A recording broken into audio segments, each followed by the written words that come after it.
Sejumlah ibu rumah tangga ini mengaku ditipu oleh pelaku dengan modus menonton video iklan di salah satu aplikasi.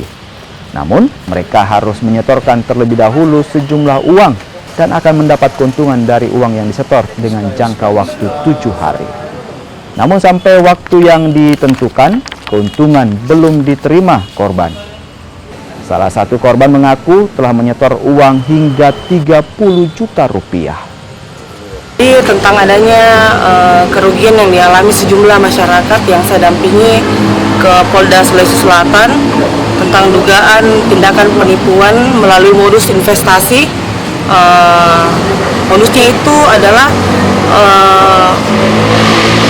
menyetorkan sejumlah uang, menonton akun televisi iklan dan mendapatkan sejumlah uang dalam kurun waktu 7 hari, 1 hari, dan itu dengan jumlah yang tidak wajar. Makanya dari indikator tersebut kami melaporkan kepada Polda Sulawesi Selatan, dan alhamdulillah hari ini saya mendampingi beberapa mewakili korban di Baru di SPKT Polda Sulsel, dan kita melakukan laporan polisi.